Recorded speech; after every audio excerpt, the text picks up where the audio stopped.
Unit 8, Advertisements, the Pros and Cons.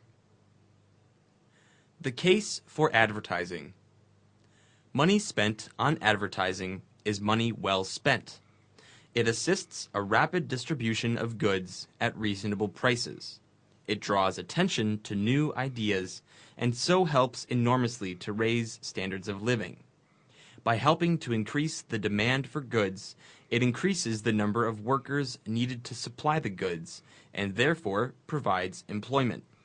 It helps to pay for many services. Without advertisements, your daily newspaper would cost a lot. The price of your television license would need to be doubled, and travel by bus would cost more. Perhaps most of all, advertising helps to keep up the quality of the products and services you buy. No regular advertiser dare offer a product that fails to live up to the promise of his advertisements. He might fool some people for a little while through misleading advertising. He will not do so for long, for the public has the good sense not to buy the poor quality article more than once. If I see an article advertised, it is the surest proof I know that the article does what is claimed for it, and that it is good value. There is one more point I feel I ought to touch on. Recently, I heard a well-known television personality declare that he was against advertising because it persuades rather than informs. This is hair-splitting. Of course, advertising seeks to persuade. If it only gave information, advertising would be so boring that no one would pay any attention. But perhaps that is what the well-known television personality wants. I am prepared to make just one admission to the opponents of advertising. Not every advertisement is a good one. Some advertisements are silly. Some are pointless, though not very many.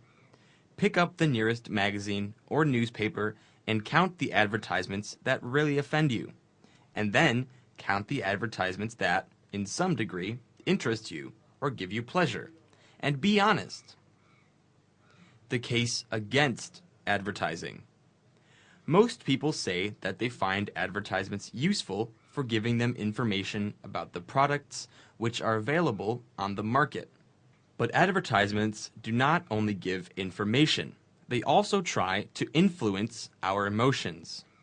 The advertisers know that everyone tends to dream of having a better life. We dream of being better educated, more successful, wealthier, better looking, more adventurous, and so on. The advertisers try to make us believe that our dreams will come true if we buy their products. This is why advertisements for home cleaning products often try to convince ladies that they can become perfect wives, and mothers only if they use those products. Advertisements aimed at men often include the picture of a pretty girl. Such advertisements are suggesting that a man will be more attractive to women if he owns a certain type of car or watch, or if he dresses in a certain style. The feelings which advertisements try to play on will differ according to the age groups for which the advertisements are intended.